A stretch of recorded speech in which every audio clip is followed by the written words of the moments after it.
Yeah, that's right, I see the chat. I see y'all rocking, I see y'all coming. Hit that like button as you enter the building, you know what I'm saying? Hit that like button, show your love, show your support, you know what I'm saying? This that dope soul, this that new thing. Nobody don't know about it. Hello, Knick family. Welcome to the recap and reaction show. Going real early today. Part of it is because I have a lot to say and didn't want to hold it until until 12:30, and I have something to do.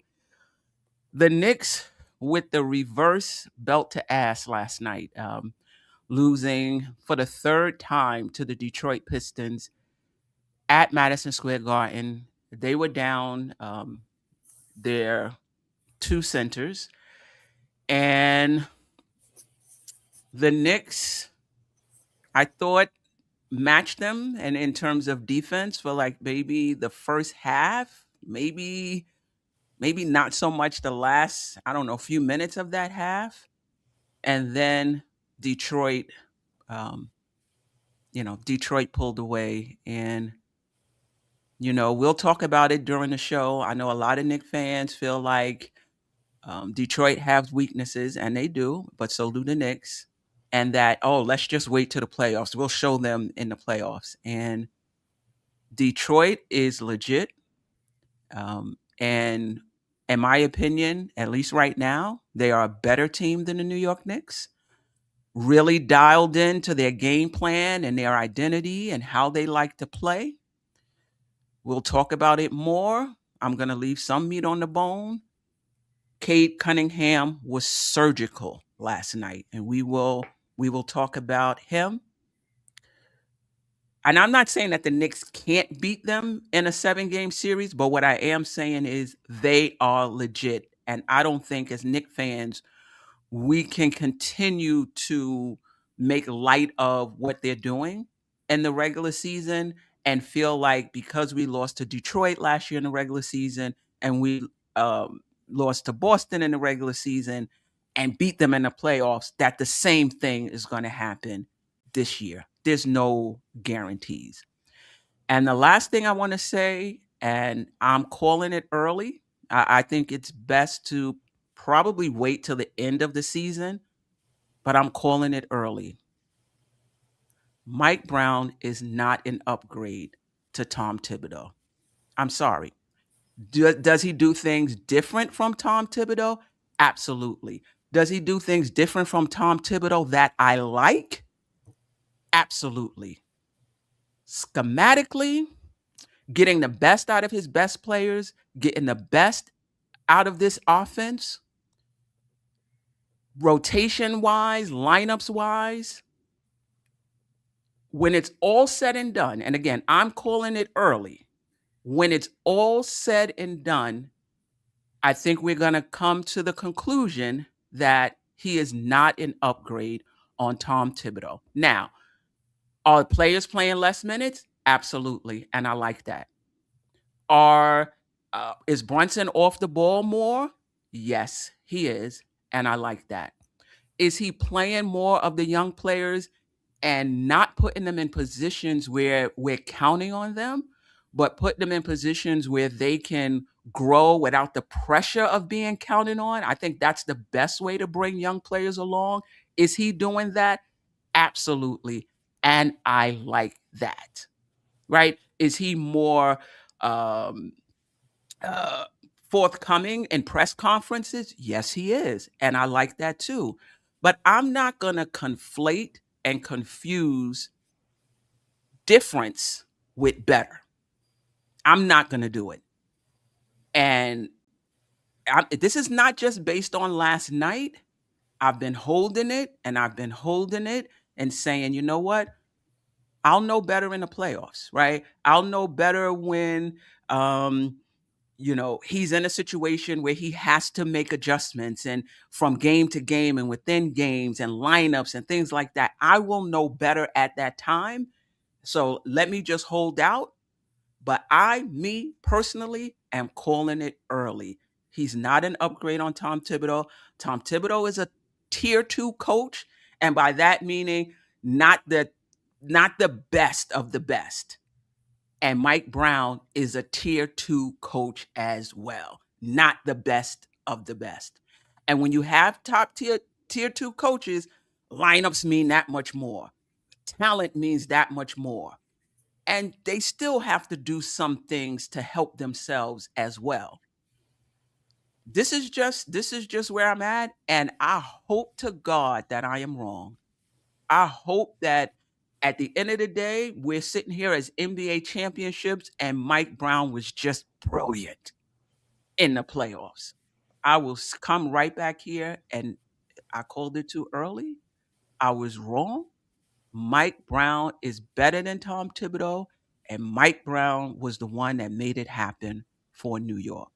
Until that time, I just don't think he's an upgrade. With that, I'm going to turn it over to Geoff. You can both, give us an overview of what you saw last night, and then wherever you want to go first, let's get it. Well, I think I kind of want to piggyback off of what you said, because you said a lot in 5 minutes. That was a lot of superb analysis on your part about Mike Brown. I've kind of been feeling the same way. And what I don't like about it is, this is something he talked about before the game, like how they were going to come out, what was going to happen, and they came out flat anyway. Where was the heart? Like, we are not taking the regular season seriously at all. Like, we're winning some games, but this is the second time in 3 games that we've had a performance like this. The Indiana Pacers, who just lost to the Washington Wizards last night, and they did the exact same thing to us. And Detroit is fantastic, and Cade Cunningham is rising, and his star is through the roof, maybe even to SGA levels, because I don't think the talent around him on this Pistons team is that particularly good. But by comparison to some other teams, and the fact that they're the best team in basketball is super impressive. I don't want to take anything away from him. I just think that he is kind of elevating himself into you talk about tiers. He's elevating himself, in my opinion, into the MVP tier. He was so good. But here's the thing for me is that you can do one of two things. You can either say Cade is going to get his, and we're going to live with that. And if he has a double nickel at the Garden, that's fine, but we're going to shut everybody else down. Or you can say, we're going to shut Cade down, and we're going to let everybody else beat us. And if they beat us, they beat us. And the Knicks did both last night. And you can't, either or. Where was the game plan? The Knicks looked lost all night long. We were over-rotating. We were not defending well. We couldn't keep the basketball in front of us on a consistent basis, and it was just a mess. And the communication wasn't there. And the most disturbing thing about the whole night, to me, is after you got beat by 80 bajillion points by these yahoos 2 games in a row, you come out and you let them beat you on the boards without their 2 best big men. Like, how does that happen? So for me, it was just super frustrating, and I know that some of the discourse is going to be about Jalen, his turnovers and not sharing the ball. We could certainly talk about that, and Cat was certainly on the back of a milk carton in the first half. I don't know how much of that is on him and how much of that is on the Knicks game plan, but either way, it's not acceptable. But the place that I want to start is with Wingstop, because OG Anunoby and Mikal Bridges were absolutely 100% invisible last night.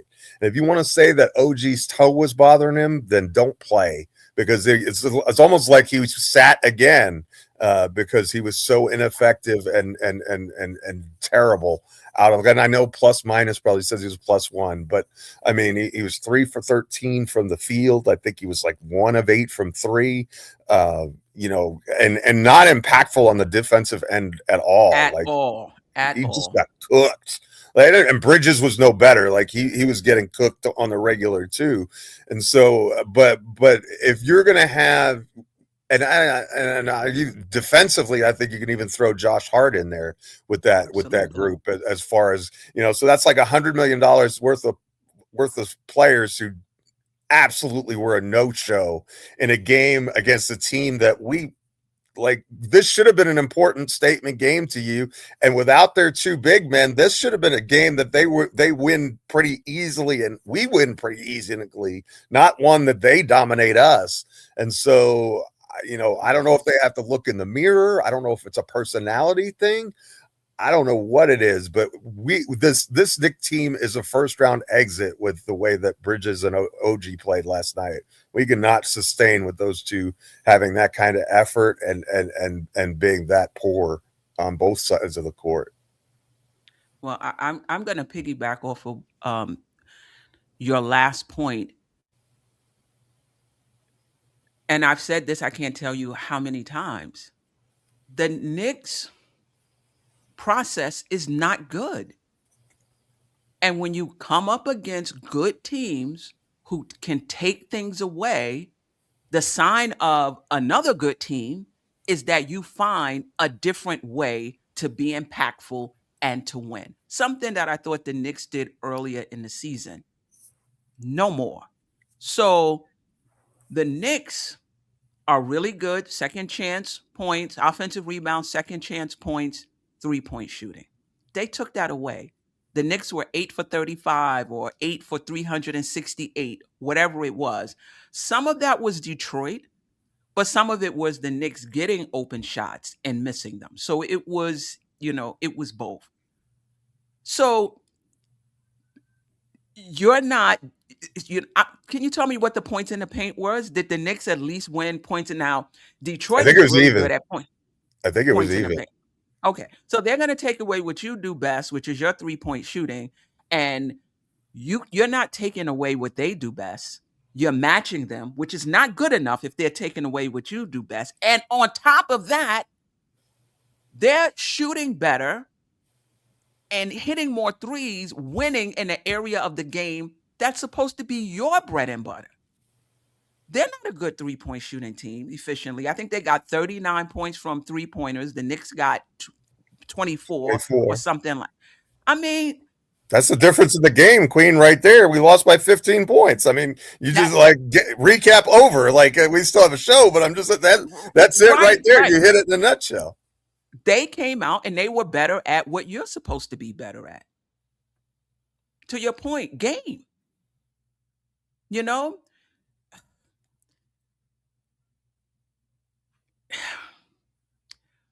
The other point I want to piggyback off, or if you didn't say it, I want to say it, and I've said it before. The Knicks are not a good process team. I don't want to say they have low IQ. That might be going a bit too far. But they're not a good process team. Cade Cunningham was surgical last night. Surgical. He may have scored or assisted on 100% of their shots. I know he didn't because he went to the bench, but I'm just saying that's how surgical he was. No wasted motions, masterful. Each possession, he was scoring or he was finding teammates and putting them in easy positions to score. Detroit as a whole, taking advantage of mismatches. You want to put, I think it was Brunson on Tobias Harris, we're going right to Tobias Harris. There was another mismatch they had in the game. They went right there. The Knicks play with their food. They're not surgical on the offensive end. I'm not going to even talk about the defense right now. They're not surgical. Some of that is the Knicks, and some of that is Mike Brown. Both centers are out. And so the game plan is just play the same way. Keep Karl-Anthony Towns at the top of the key. I got something for Cat, though. Don't think this is going to be a Cat love fest. It's not going to be.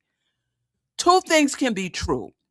Cat can be a hot mess, and the coach cannot be putting them in the best position to win. Both centers are out. Cat had, I don't know how many shots in the first half, maybe 2 or some 3 shots in the first half. 1 for 3, 2 points in the first half. So part of your game plan is not, we're going to go to Cat. You have no plays that can get Cat the ball on the box. We'll get to what Cat does when he gets it there. We'll get to that. No plays, no focus on making sure you feature Cat today. Let me tell you this, and this is another issue I'm having with Mike Brown. And I'm sure this is calculated. He has decided not to feature Cat. Maybe he calculated that the offense runs better when he's not featured. Maybe he feels like OG and Mikal Bridges get more opportunities. The guards get more opportunities if he's not featured. Maybe he feels like he's going to turn the ball over too much. I'm pretty sure there is some calculus that went into him not featuring Cat.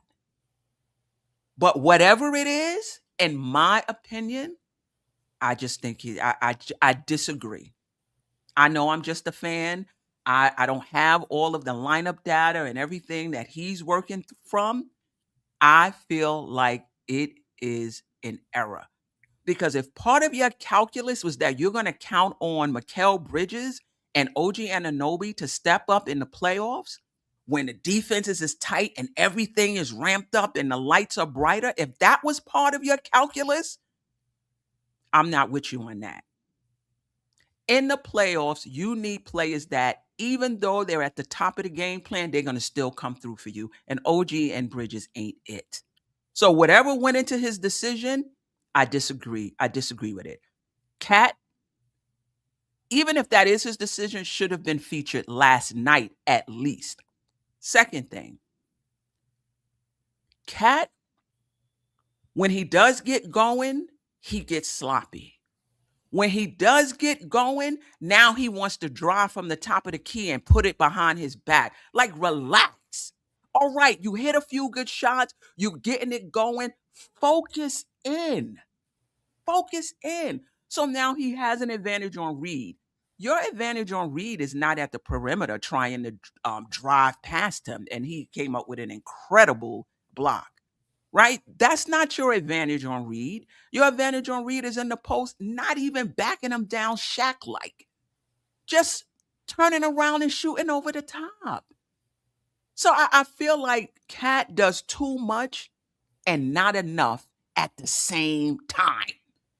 He's just not smart enough when he does get going.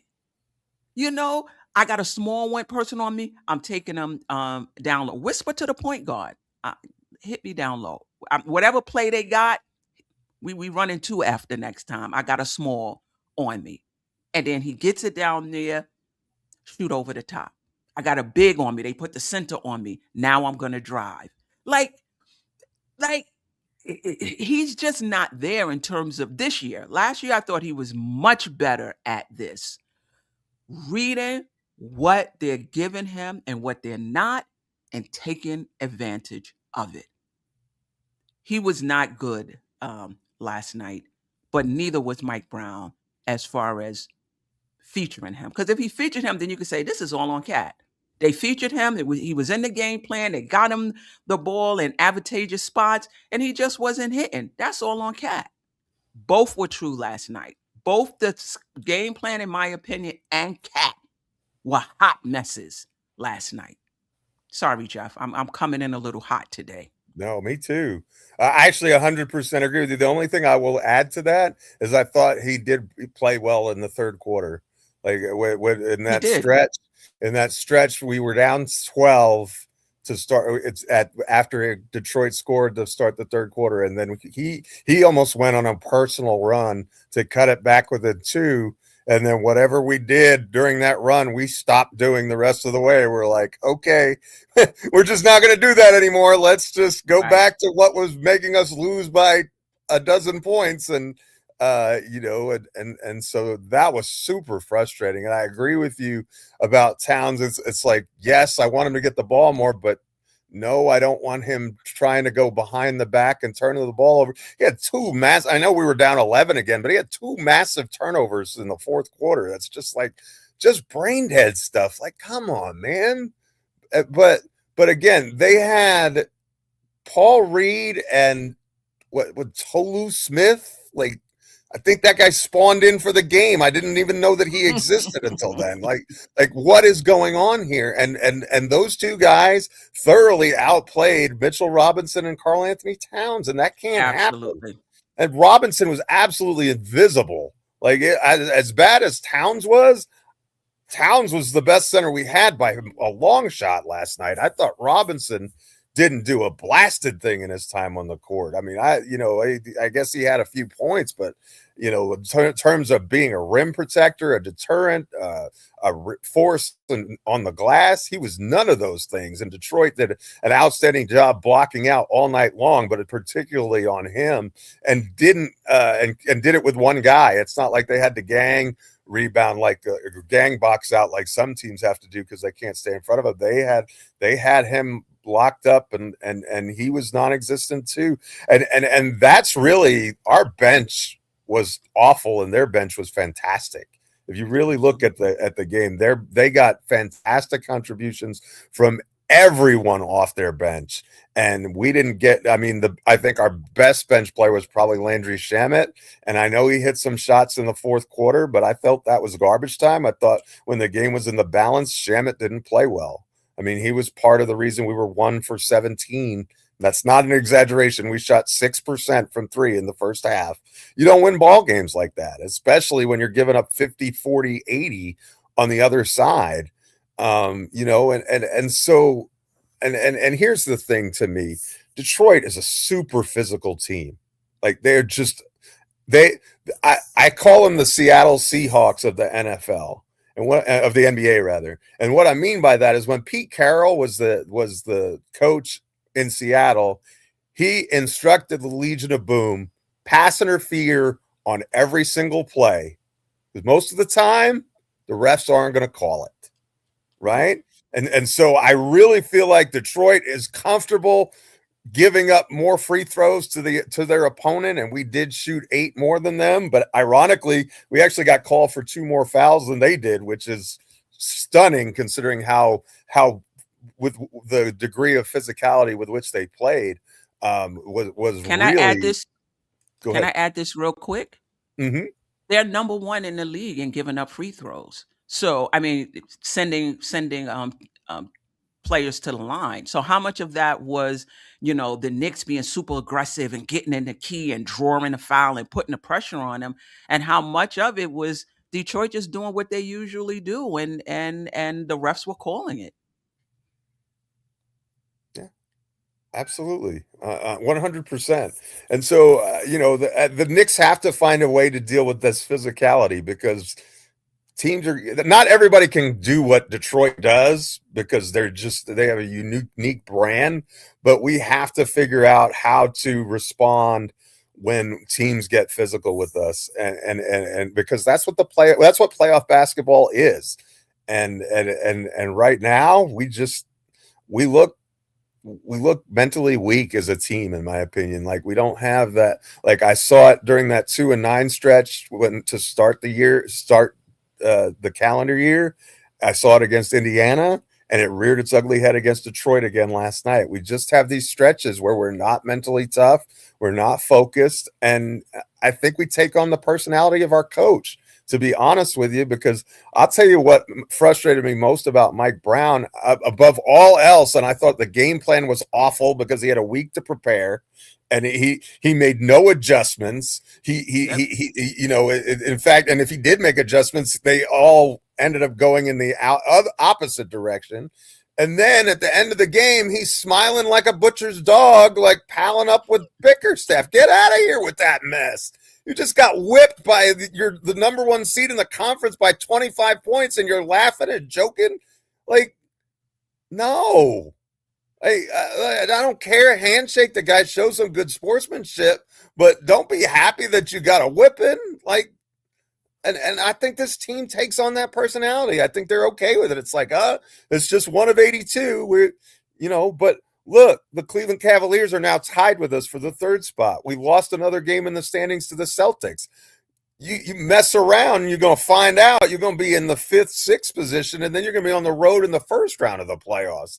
And we haven't fared well on the road this year, and so every game is important, and this laissez-faire attitude to the season and some of these games, you can't give away opportunities like that. It's not every day you get to play a Pistons team that's that shorthanded in the front court, and to have it where Paul Reed literally neutralized Towns in every way. He was 7 of 9 from the field. He had 18 points compared to 21. The rebounding numbers were about the same. I mean, that can't happen. Four stocks, 3 blocks and a steal. Yeah. And so, and Paul Reed is a journeyman. He's not a terrible player. Like, he would be legitimately the backup 5 for probably half the teams in the league. I honestly believe that. Like, I'm not saying but you're an all-star, cat. Like, I mean, and the guy's 6'9". You literally have, like, he's a dwarf next to you, you know? And it was just super frustrating. And it was really funny because, in all honesty, if it wasn't for Tobias Harris, this game would have been even worse.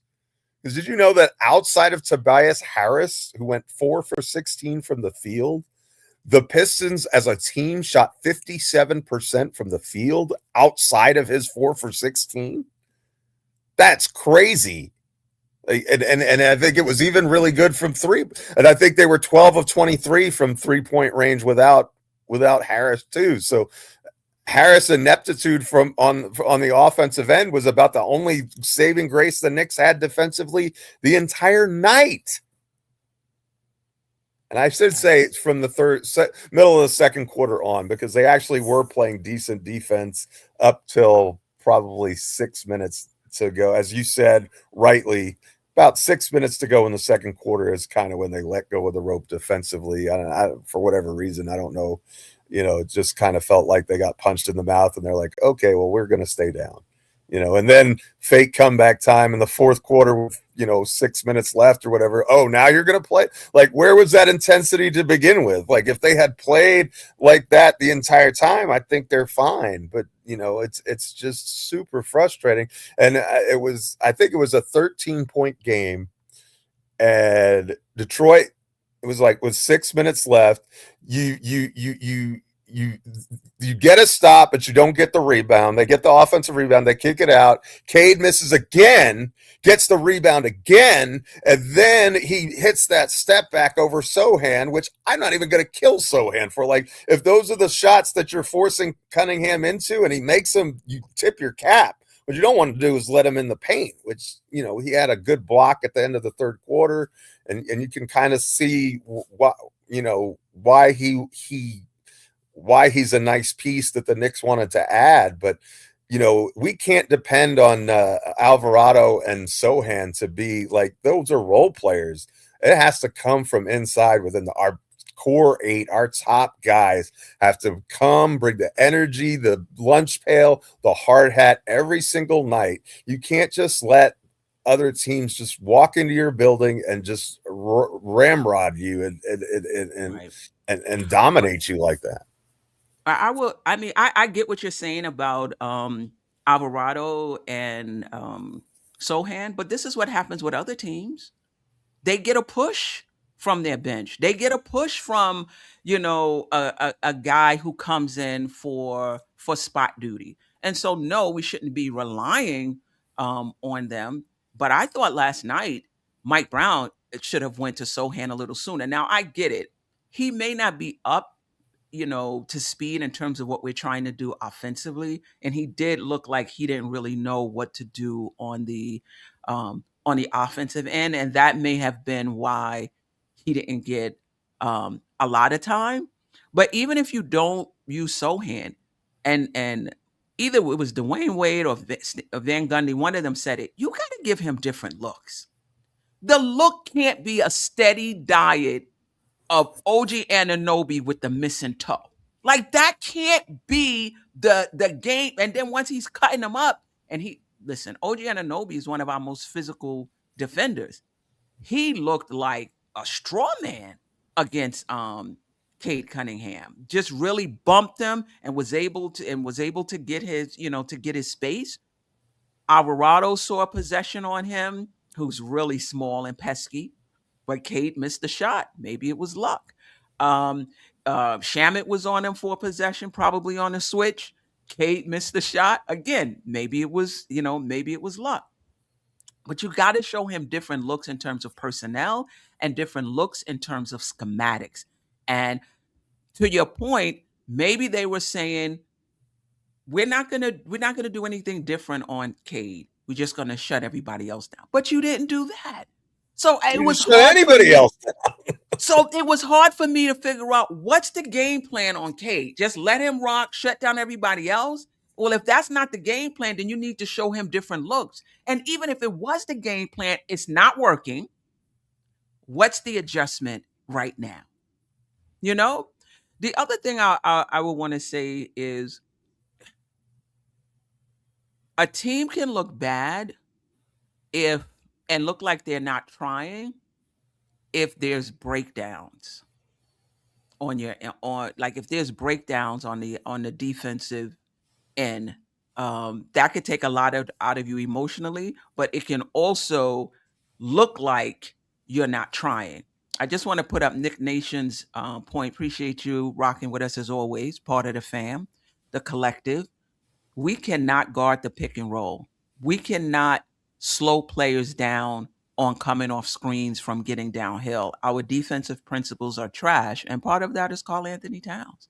And this is another thing I talked about Karl-Anthony Towns Cade being surgical and putting on a master class.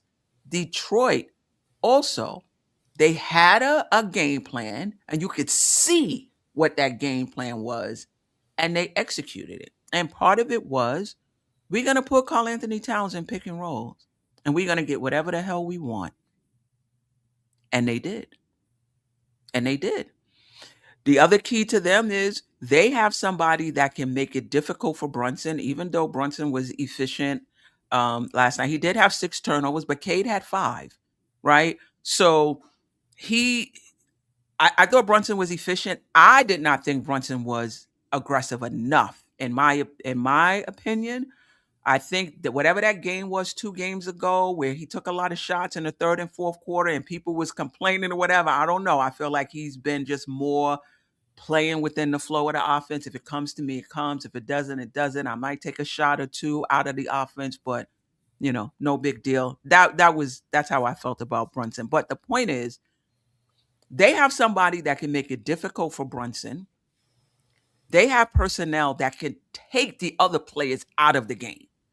Took OG out of the game. Part of it could have been also he was hurt. Bridges out of the game. Hart just took them out of the game. We have nobody that can make things difficult for Cade Cunningham. He's the head of the snake.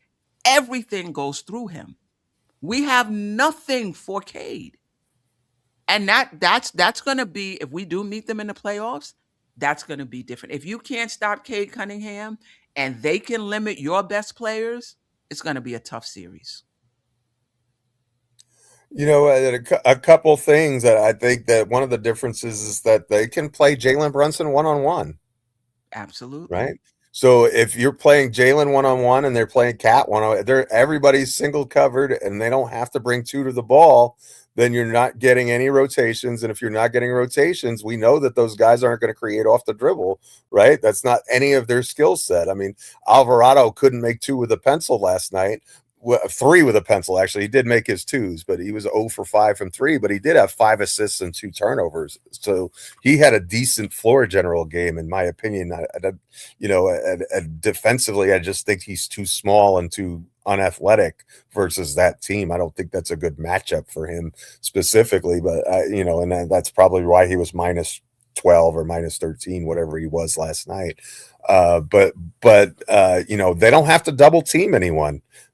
They just play it straight up, and credit to Amen Thompson. Yeah, Thompson gets cooked sometimes, and credit to Brunson. He was 12 of 20. He was very efficient last night, and he's, as you said, he had the turnovers. But I think if the Knicks could make shots, he'd have had 13 assists too, right? Like I honestly believe that. But I will say this: a couple of his turnovers were super costly because they led to easy fast break baskets the other way.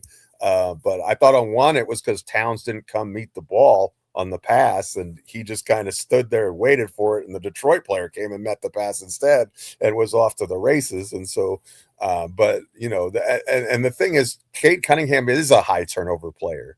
Jalen Brunson is not, right? And I think that's an important distinction. Like, that's a lot of turnovers for him. That Cade Cunningham. But a turnover is a turnover, Geoff. Yeah, a turnover is a. I mean, he still turned it over. You know, 5 times. Brunson turned it over. You know, 6 times as well. None of them should turn it over. What I'm saying is, we want to get on Brunson for turnovers, but for Cade, it's okay because he usually turns the ball over. They both turned the ball over at a high rate. But to your point, I don't. How many? The Knicks didn't turn the ball over a lot. I think they may have had 12 turnovers, right? 12 is correct. That sounds right. And yes. I think Detroit only had 10 points off of those turnovers, if I remember correctly. However, it seemed like to your point, every turnover the Knicks had was a basket. It reminded me of the Indiana series. They were costly turnovers each time. You know? I know people want to complain about Brunson. I don't have much complaints about Brunson other than the 6 turnovers, 7 rebounds. That's out of character for him. That's all I was pointing out. Was saying that was my only point, was saying that Cade does it more frequently as a general rule. In other words, excuse me, 6 turnover game for Jalen Brunson is highly out of character. A 5 turnover game for Cade Cunningham is not necessarily. I mean, it is probably a little bit high, but we're used to like 1 or 2 turnovers from Jalen. He really is excellent at protecting the ball. So for him to have that many was really a lot. But he didn't have much help last night. I mean, you know, and he's trying to pass. This is what happened. No, let me stop. I'm like, this is what happened when you try to pass. You turn the ball over. Just keep the ball. Just play, Knick family. Don't come at me. Yeah. So, you know, the little bit of time. Maybe there's hope. Maybe there's hope defensively with Sohan. I thought he only had 4 or 5 possessions on him. I thought they were decent. Possessions. Who knows, you know, if he had more possessions, if it would have made a difference. But he's not going to play that many, you know, in this game. Even if he got regular rotation minutes, I don't know if we would have still needed OG Anunoby and the rest of them, because I just don't think Sohan would have played that many minutes on, you know, on Cade Cunningham. You know, right? He wouldn't have played, you know, that much.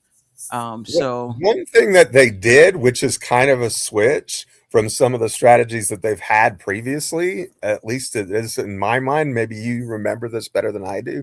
Usually they hunt Brunson, but actually they were hunting Mikal last night. Yes, like they were letting Brunson stay off ball, and they were using the screen and roll to attack Bridges, because Bridges doesn't like the physicality that Cunningham presents. And for some reason, when Cunningham pushes and arm bars, it's okay.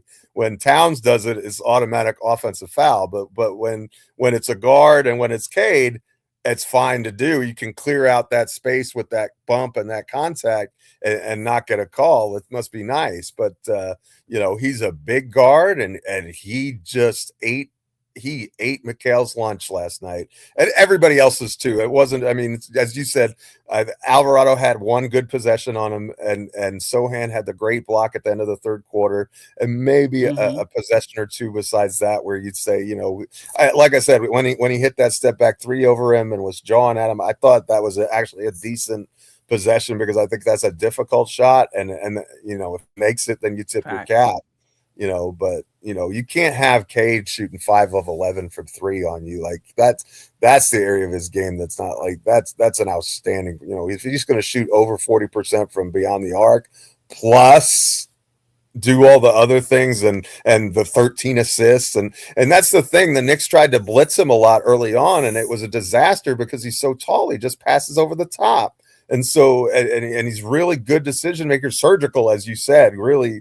And so that if that was the game plan, it was seriously ineffective every time that they tried it, you know, just trying to get the ball out of his hands. So I think they would have been much better off staying home. I don't think he would have had 100, but you know. But was his shots open? I thought Cade hit some shots that he doesn't usually hit. Like this Oh yeah, wasn't he hit like, some really difficult shots. I agree with I that. mean, even the 3-pointers, he would come down and mix it up a little bit and pull up. Like, what are you doing with that?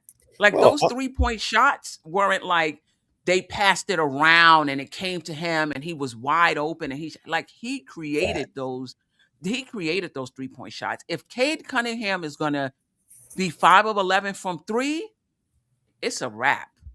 If he's going to be a above average 3-point shooter, he's the MVP of the league. even if he's not, he may be the MVP of the league. Well, when it comes to the Knicks, he always shoot. They said he shoots 33% from the field from three. And that includes the first 2 games against the Knicks when he shot 80%, it seemed like. So he's a under average 3-point shooter until he meets the Knicks. And I don't think this is the Knicks just giving him open 3-point shots. He's more focused and he turns it up against the Knicks. And the Knicks don't have a turn up. And the Doesn't funny seem thing, like or it. the Knicks are a turn up. That's the problem. But to your point, though, I think there was one possession where Brunson was on him in the paint, and Brunson actually defended him quite well, and it forced him into a tough contested jumper from maybe foul line, maybe a little closer. Ball rattled in. I mean, it was a good defensive possession. He just made a really good shot, but sometimes great players, and that's the thing that I've always. One of the things you taught me about this game early on when I first started on the program, you said when the elite players are on their game, it doesn't matter how you defend them. Like when they're, and that goes for Jalen Brunson too. When they are on their game, and Cade was on his game last night, there was no scheme on earth that was going to stop him. There just was not, because he's just when you're a superstar, a megastar, and he is he is the prince that was promised. It took him a while to get here, but he's arrived, and that team is a serious problem. And kudos to him, and he deserves it. I mean, but I remember watching him at Oklahoma State, and everybody said this kid's going to be, and then I think it took a while for the team to build up around him, and it also took a while for him to kind of ascend, because the point guard role is a difficult position to play. Even for someone as talented as he is, and so he's in full swing now. He's and he's barely entering his prime, which is crazy. So he's going to be a problem. He is going to be a problem. This is what I will say. Let me see. To somebody said real point guard versus play point. I'm not going to even put that out. I just think it's disrespectful. But I will say this: Jalen Brunson is not Cade Cunningham, and Cade Cunningham is not Jalen Brunson.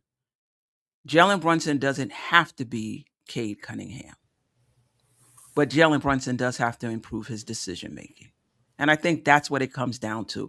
It doesn't matter if you're a pass first point guard or if you're a shoot first point guard. It doesn't matter. What matters is the decision making. That's what sets you apart.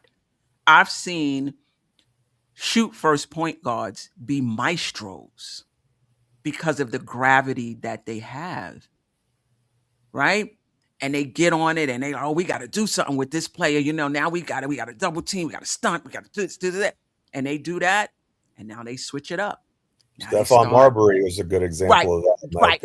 Now they start passing. So this idea that you have to be a Halliburton or you have to be a Cade, you can't be a score first point guard and the real point guards or the pass first point guard. To me, all of that is bullshit.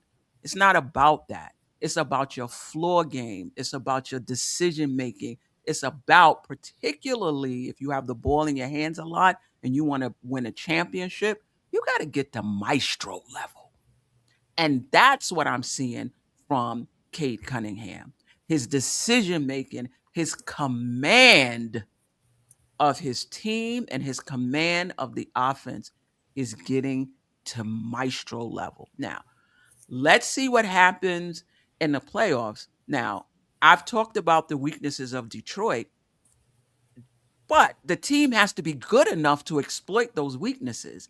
And to this point, the Knicks haven't shown that they're good enough to exploit the weaknesses of Detroit. The lack of a secondary ball handler, poor shooting, because they shoot very well. Like, that's not a weakness when they play the Knicks. They shoot very well. But they have some weaknesses in the playoffs. I'm just not so sure the Knicks are the team that can exploit those weaknesses. But my main point is JB doesn't have to be Cade Cunningham. He just has to get his decision making and his floor game up to maestro level. You can be score first and still be a maestro. That's all I'm saying. But you can't be a maestro when your teammates are 8 for 35 from three. Like that's the other thing I would say Correct. too. If the Knicks hit shots last night, Brunson probably has an identical shot. I mean, not quite as many points, but a nearly identical stat line to Cade. I mean, so Brunson was not the problem last night, in my opinion. Like, did he have some bad possessions? Yeah, but Detroit is one of the best defenses in the league, and even with our horrendous shooting, we averaged 100. We scored 111 points, which is more than they give up per game on the season. So we did better than most teams do against the Pistons, and Brunson was the only one who shot the ball well, and so. Credit to him, and it's tough to lay last night at his feet, in my opinion. Like, if you want to quibble over a couple possessions, okay, but I mean, I think you got a Brunson game from him, and I didn't feel like it was the same thing like the fourth quarter and overtime against Indiana. But even then, DJ Zulo, who we both respect so much, went back and reviewed the tape, and he was like, a lot of those were good looks, open shots, and he took them and he missed them. And so that's why, those are shots we're used to him making. And so that kind of, if you've got a good shot and you're Jalen Brunson, take it because you're our best shooter. Like, right. I don't really have an issue. Like, what, in other words, why are we passing the ball around to get a better shot for a worse shooter? Like, and in seasons past, other than this year, you could say that Towns was at least as equal from anywhere on the field, but this year that hasn't been the case. So, where are you going to go, right? And so, part of being a maestro is having players around you that hit shots. It can't just be, Brunson's not passing, Part of being a maestro is having players around you that hit shot. And Jamrock, you don't agree with me because I don't believe his decision making is poor. So we do not agree on that point. Can he take it up a level? Yes. But part of being a maestro is that decision making, but also having players that hit shots so that you can't just look at assists. You got to look at potential assists. You got to look at passes off of drives. You got to look at other stats than assists. It takes two people for an assist. You got to hit the shots. And the players around Brunson last night did not hit shots, period. They did not.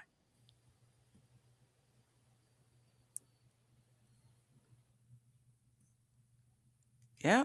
Jose. What is that? No, this one. Jose Giz NYC. Detroit hit shots yesterday. That's it. Well, I mean, I think it's a little more than that. Part of it is that the Knicks didn't offer a lot of resistance either. Go ahead, Geoff. Oh, I was just going to say that too. I think it's an oversimplification to say that they hit shots. I mean, that's true, but I think there's context behind us not hitting shots and them hitting shots. Like, a lot of our shots were of the contested variety, and again, they don't have to play. They don't have to double team Jalen Brunson. They don't have to double team Towns. Even with their third string, they weren't going to double team Towns.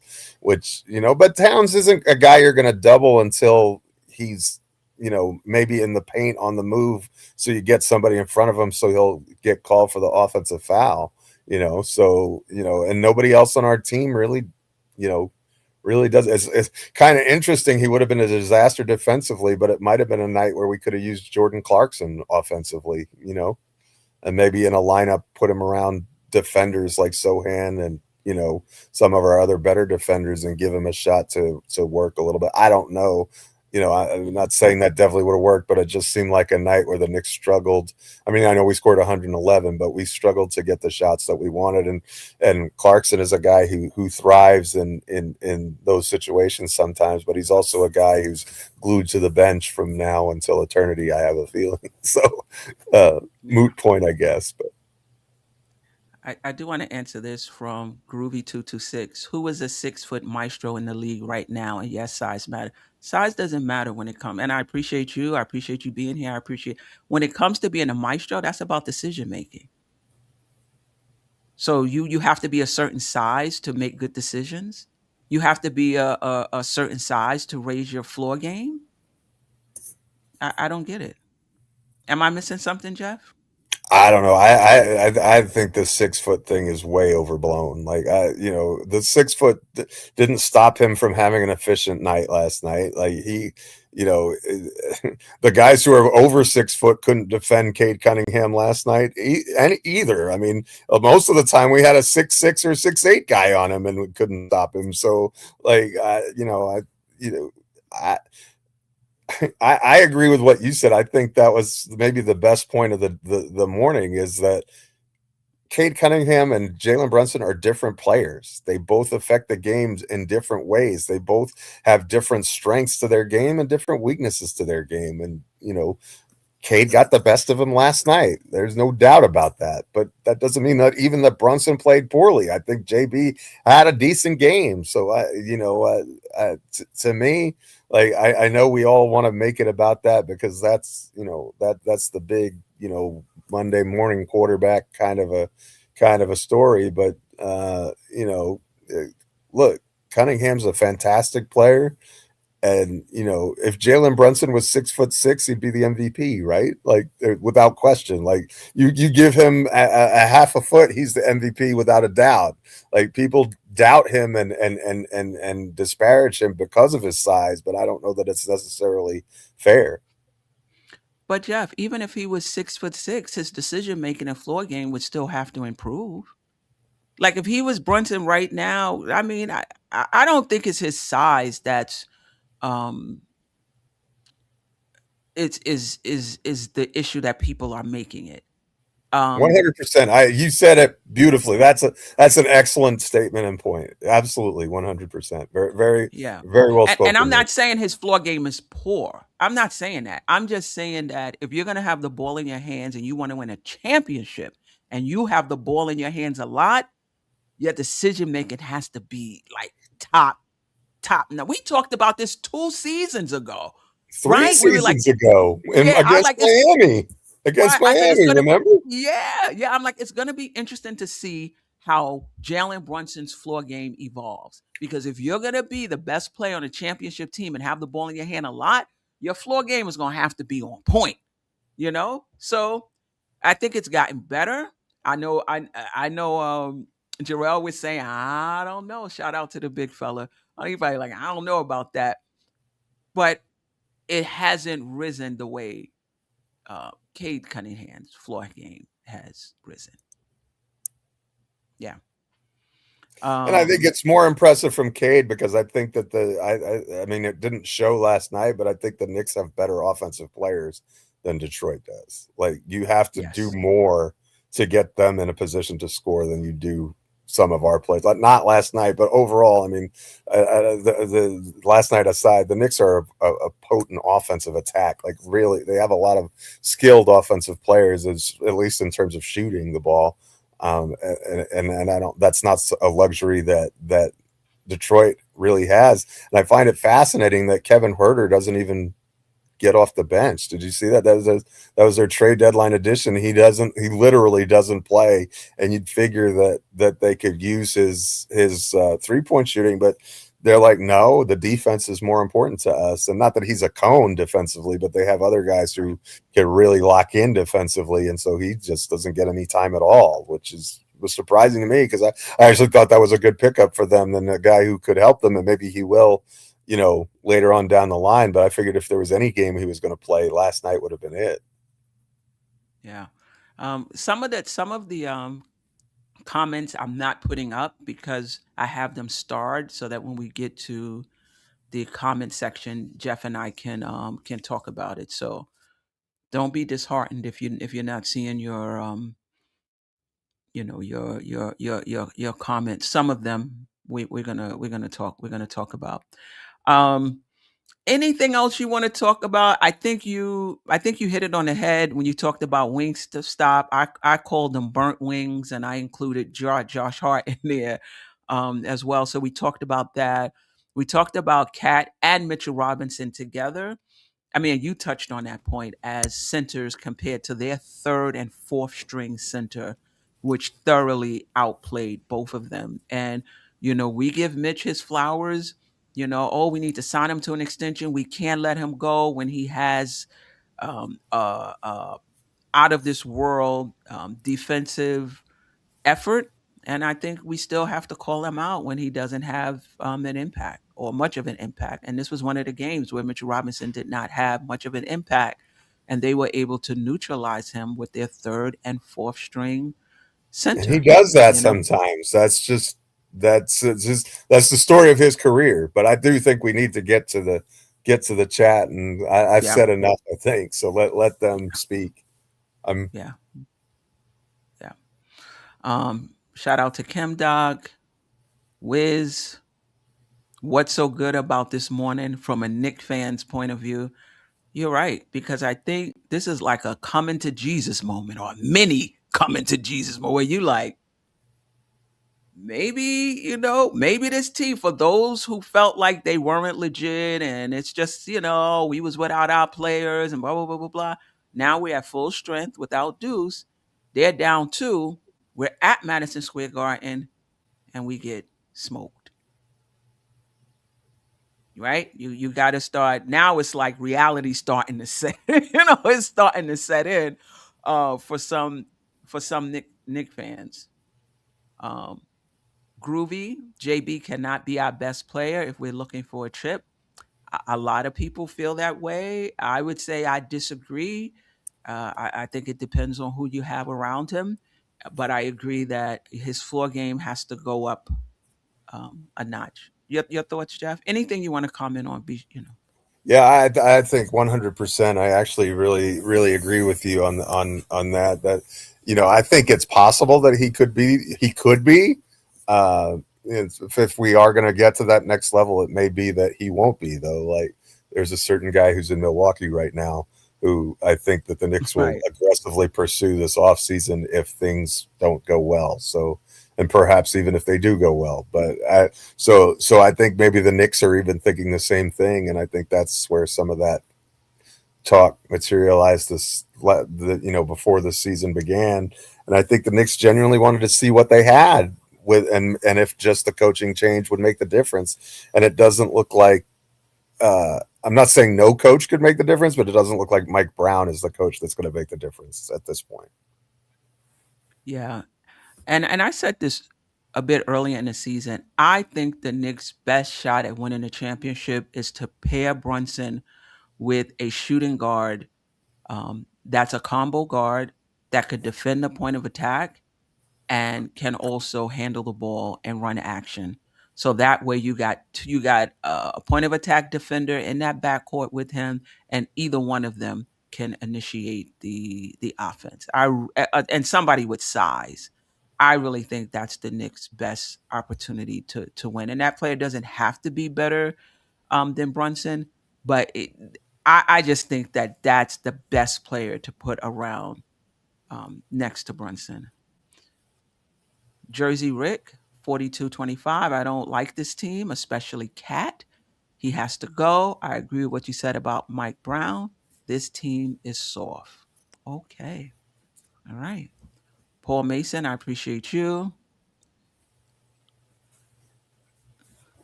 Kim Doc, sadly, I think we move on from Cat in the offseason, and it's the beginning of the end for him career wise. This is just unreal to imagine for a franchise, and I like Cat personally. Wow. So, just thinking, if I'm hearing you correctly, that Cat might have turned the corner and be on the downside of his career. Wow. He was just All Star, All NBA, 1 year, new coaches. I don't know, Kim Doc. I don't know if I'm ready to say that he's on the down end, but another year of this in a different situation and a different coach, you might be right.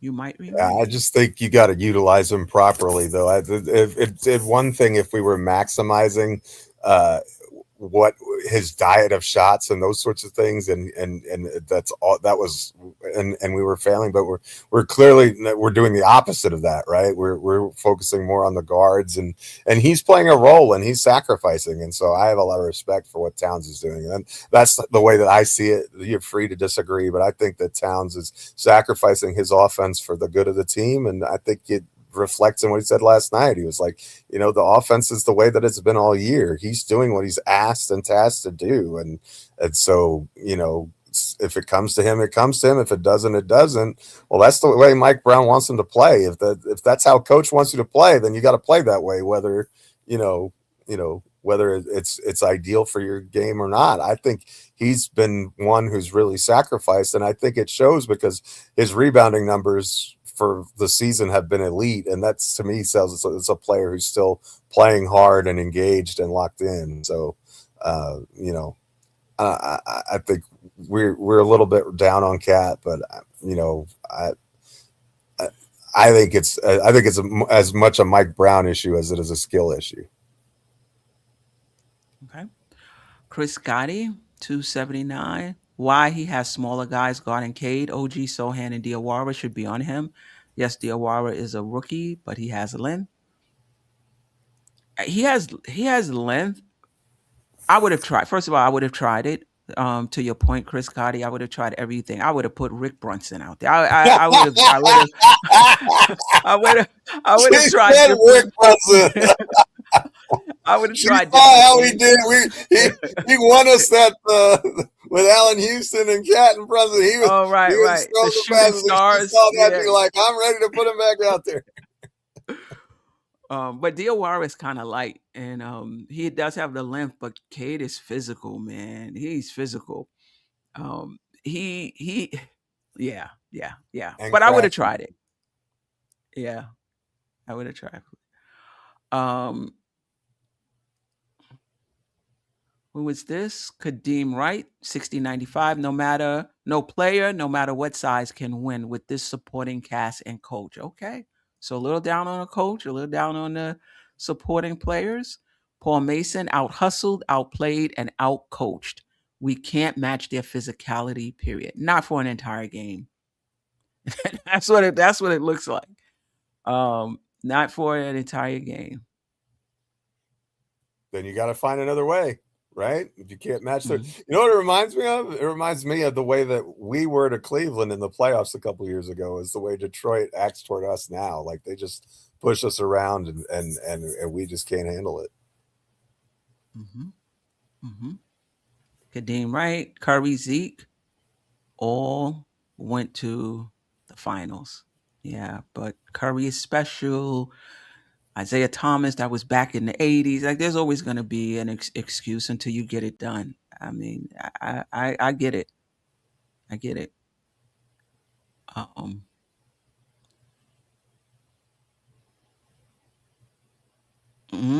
here we go. Everybody wants to make excuses. Why? Listen, let's just relax and let's just see what happened. Zeke did it in a different era. Steph Curry, he's one of a kind. Okay. All right. Jalen Brunson is one of a kind. I mean, if you have doubts about it, I think that's fine. I think that's fair. But to say it can't happen. Yeah. Well, it's easy to say it can't happen because it hasn't, but that's not just because something hasn't happened doesn't mean it can never happen. Okay. Dwayne Dennis, no excuses. I know no one wants to hear this, but we aren't going to beat the Pistons in the playoffs. Sorry, no finals appearance this season. Yeah, I definitely hear you. I think Ajay, I haven't gotten to his comment yet, but I believe he said the same thing. Josh Hart needs to come off the bench. Yeah, I'm okay with that. I don't know if that would have made a difference if we started Shamet last night. Maybe. I don't know. JJ, OJ couldn't buy a mate, got abused on defense, and had 0 rebounds. Wow. I didn't even notice that. Wow. I didn't notice that either. Would have been better staying home, letting that toe grow in a little bit more. Yeah. That toenail. Yeah. Yeah. Yeah. Family, do you think as a fan base, and just here on our show, I guess you can include other shows that you visit as well. Do you think that we are too down after losses and too giddy after wins or stretches of wins? Because I know, like, we'll have shows where we have a good stretch of wins and we're like, yo, the Knicks are going to the chip, we're deep, we this, that. Then we'll have a game like last night and we'll be like, yo, this team ain't it. I like to think that I'm taking the entire season into account with the ups and downs. But let me know if you think as a fan base that we're too up and down and we're not looking at the season as a whole. But JJ, to your point, I agree. OG was a mess, a hot one at that. Okay. Kadeem right again. He doesn't have to be Curry. He plays a different style. Neither Curry, Zeke, or AI could win with this team. Jordan couldn't win with this team. Jordan could win with this team. Yeah. Jordan could. Jordan. I think Let's Jordan. not underestimate Jordan. I hate Jordan, but yeah, Jordan could win with this team. No disrespect to Scottie Pippen, but Jordan could win with this team. Yeah, because he would be all up into Cat too. Detroit wakes up and goes to sleep thinking about the Knicks. We have to do the same about them. Okay. I don't think we have to till the playoffs, and then we don't have to worry about it now, right? At this point, there's no sense worrying about them. We're not going to catch them for the top seed, so we don't play them anymore. So we don't have to think about them until. And look, we're probably not going to face them till the second round or maybe the Eastern Conference Finals. If we stay in the second or third seed, we wouldn't have to play until then. I think all of us would sign up for a return trip to the ECF we would want to a better performance, obviously, but I think we would all sign up for it. Yeah. Knick Nation, I give Detroit credit for speeding up our players on offense and making us feel their presence, which caused us to throw our eye off, which definitely caused us to miss shots. Okay. All right. I didn't think we played our game though. I thought we took too long to get the ball across the midcourt line. I didn't think we got into our offensive sets early. It just felt like everything was a slog for pretty much most of the night, in my opinion. So I don't think we ran Mike Brown offense, if you will, at least what he preaches. Yeah. Jamrock, always Mike Brown's offense is guard oriented. Oh, I did. Yeah, someone else has said that as well. To Dwayne Minute. Yeah, I'm with you. Last year was last year. This is a different Detroit team, and this is a different Cade Cunningham. So let's not talk about what we did last year. Like it's a rule. Like, yes, that happened, but I don't think you can rely on it happening either, right? I think that was more of an exception and it does happen in other instances, but just because something has happened before doesn't guarantee that it's going to happen again. And to just assume that the Knicks are going to flip a switch and all of a sudden they're going to be, this juggernaut in the playoffs. That's nice if that happened, but I don't think you can rely on that and say, oh yeah, that's for sure gonna, like, what have we seen from this group so far that leads you to that conclusion definitively? That's where I'm at. I don't see anything at this point that definitively says, yes, this team is for sure going to raise a game in the postseason. I know they've done it before. I expect Brunson will, but I don't know about all these other guys because they don't have the track record necessarily of doing it. I mean, we saw it from Cat in a lot of last year's playoffs, so I kind of think he will too. But I can't tell you for sure that we're going to get better Bridges and better Hart and better OG, and who knows if Deuce is going to play. So we've got a lot to, a lot of basketball to be played between now and then, and that basketball can reshape and reform our opinion, right? I think that, yes, we do get one. That's fandom though, right? To go on a kind of a ride with It the is. highs It and is. and sink in the valleys of the low. But at the same time, we're as each game passes, we have a bigger sample size of who this team is and what we like and what we don't. And so I think that just as you kind of made the call about Mike Brown, which I agree with, I think you're starting to see kind of who this team is, and it's not who we thought they were. They're not as good as we hoped they would be. Yeah. Yeah. Paul Mason, there's no way our number two $50 million player takes 2 shots in the first half. And Groovy226 says Cat makes 60 million. He should feature himself. He's not built like that. Okay. Okay. I hear you. East Blue Drew is destroyed. Listen, I was gonna say we're gonna be fine. I'm not gonna say that. I will say we as a fan base will go through this together, whatever it is. We shall endure. Yes, we shall endure. All right. Jose Giz NYC, last year Tibbs lost 3-1 against the Pistons. I'm not scared. However, the Knicks still have games to get it right. I mean, listen, you don't have to be scared, but be aware. Right? I mean, you don't have to be scared, but you need to be, aware and on point, you know? Okay. Son from Brooklyn 73, appreciate you. If this is your first time, welcome. If not, welcome back. Appreciate you. We always try to take some time to shout out the chat and get as many of your comments out. We'll do a few more and then we're out of here. Let's see.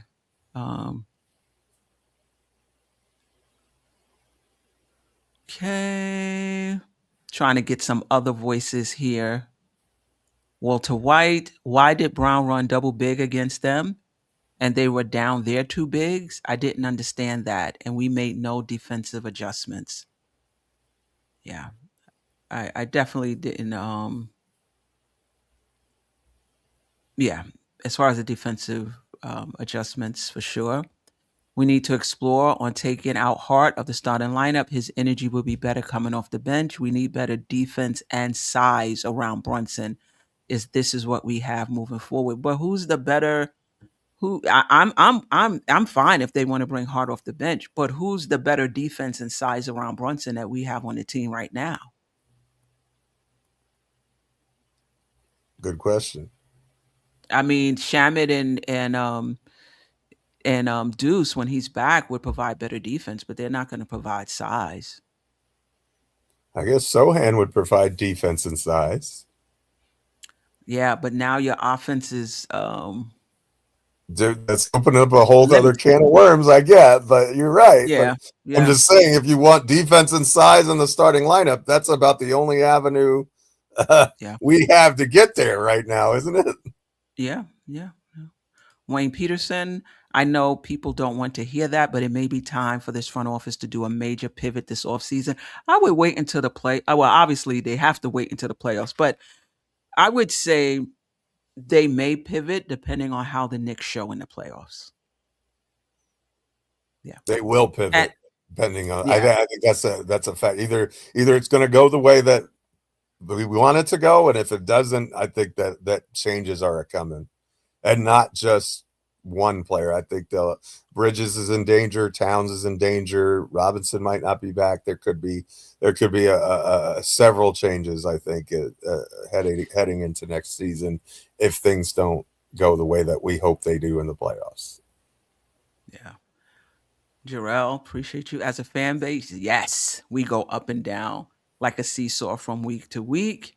Paul Mason, absolutely, but that's the definition of a fan. You're right, fanatic. Jamrock, always appreciate you. Let's talk about the last 4 minutes of the second quarter.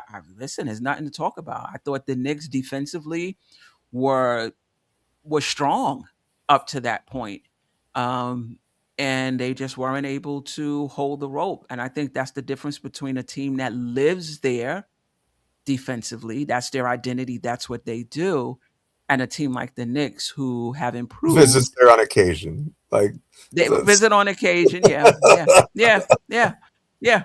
I mean, they're improved. Like when I saw the defense in that first 12 or 16 minutes, I was like, wow, the Knicks defense is legit. Mm. But pause. listen, right, pause. But then, but listen, the other team has a lot to do with that, right? Yeah. Yeah, yeah. And Cade Cunningham had a lot to do with that. He just decided he was going to take over. I mean, and it was impressive. It was an impressive performance, to say the least. Um, calendar, a calendar 05. Josh needs to come out before a shooter. We need to deploy a true 5-out lineup. Listen, I think I'm over the 5-out lineup. One, because I'm not sure about that lineup defensively, whoever it is. And two, I don't think the Knicks process the game well enough to take full advantage of a 5-out lineup. They just don't. It's even with a 5-out lineup, when we've had those lineups out there, it still stalls. Um, when you come up against a really good team that starts taking away options. We're just and listen, if you guys disagree with me, let me know in the chat. Let me know the replay gang. If you feel like I'm overstating the Knicks process, their decision making on the offensive end, I just don't think they're surgical. Oh, they taking this away. We're gonna go here. They doing this. We're gonna, and maybe that's why Mike Brown hasn't been able to put all that he wants into the offense. Oh. Yeah, I hear you. We're not going to beat them with our defense. We're going to beat them on the offensive end. But last night we shot 8%, you know? Um, and I don't think it was because we didn't have a 5-out lineup that we lost that game last night. Do you, Geoff? No, I don't. And frankly, our 4-out does the same thing. Like, because Mitch has his gravity of his own, like when he's in the lineup. So, and our other iterations are kind of like a 4-out and one, and so a 4-and-1. So, to me, it replicates a lot of the same principles and themes anyway. So, yeah, I was really big into the 5-out part initially, but Me I'm too. kind of with you. It doesn't, the benefits that we reap on offense don't outweigh the liabilities that it presents defensively, and Yeah. so you have to do something else. Yeah. Yeah. Charles Turner, where are you? Looking like summer. Yes, I'm in Ghana, West Africa. It is sunny here. Um, all right. We appreciate everybody joining us. The chat, you guys are always on fire. We do our best to include you and read your comments and consider what you have to say. Really, really appreciate you. Um, the replay gang, the silent listeners, you already know. Geoff, you already know. We'll be back. We play Saturday. So I know you won't be here Sunday. Um, Nick Nation, let me know if you're available um, Sunday, so we could post game. We could do a post game of the Houston game. Gonna Another be a tough opportunity one. to see whether. Yep. You talk about a Uh, team that does similar things defensively, like they have the other Thompson brother who's like the better right, Thompson right, brother, I right, would say. right, right, right, right, right, right. Wayne Peterson wants to know really quick before we get out the door, why wouldn't Sohan for Josh Hart be an upgrade? He does most of everything that Josh does and is big. I don't think he's as good a rebounder as Josh Hart, number one. And as much as we complain about Josh Hart shooting and how we don't have a lot He's of Curry space, next and to Sohan. how they're able to put their center on Josh Hart and therefore keep him, closer to the rim. It's even easier to do that with Sohan. I think that's the issue. I think Josh Hart, for all his faults, is a better player than Sohan right now overall, and Sohan is definitely a better defender. than Josh Hart. That's fair and accurate assessment right there. I agree 100%. Thank you, Nick Let's Nation. go, Nick Nation. That's our guy right there. Yeah, for sure. Part of the fam.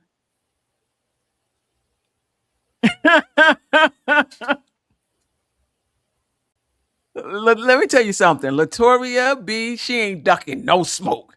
So I don't know if she'll be back. I don't know if she'll be back Thursday, but I will let her know. She's Queen, that lady the other day who was on the panel who said she doesn't fear the Pistons. When will she be back? Oh, I don't think the Knicks feared the Pistons enough, to be honest with you. Right. I think if they had a little more fear in them, they would have played a little more urgency and energy, and we probably would have played better. Listen, if you're going to be in Miami on Sunday, Wiz, you definitely welcome to join us. Anyway, any last words, Geoff, before we get out of here? Thank you for the therapy session. I was in a bad place, Queen. I'll tell you, I was a grumpy old troll last night on texting her. I texted her like a book, and I was like, "This is wrong," and this and that. But it's good to talk these things out and be with family and commiserate. And it's just one game. We get another one on Saturday. And for the most part, this has been a fun season. And let's not let 3 games against Detroit ruin it, because there's a lot of basketball left to be played. And just because we believe that this team isn't ready right now doesn't mean they can't get there in the next month and a half, right? They could. Great point. I mean, they could. I'm not saying they will. I think we could all agree that they're not there now, but that doesn't mean that they won't ever get there. I mean, it is certainly possible, and we've seen it for stretches, right? We just haven't seen it with consistency. Yeah. That is a great point. Not being there doesn't mean you're not going to ever get there. Let's see. The playoffs are a different story. I just wish we could I want us to fast forward, but the Knicks actually need these next 26 games to get some things right. Anyway, until next time, family, I appreciate you. Sister, you're one of a kind. Yes. Sister, it's time you That's shine. Dope Soul. Where you at? Where you at? Dope Soul. Where you at? Where you at?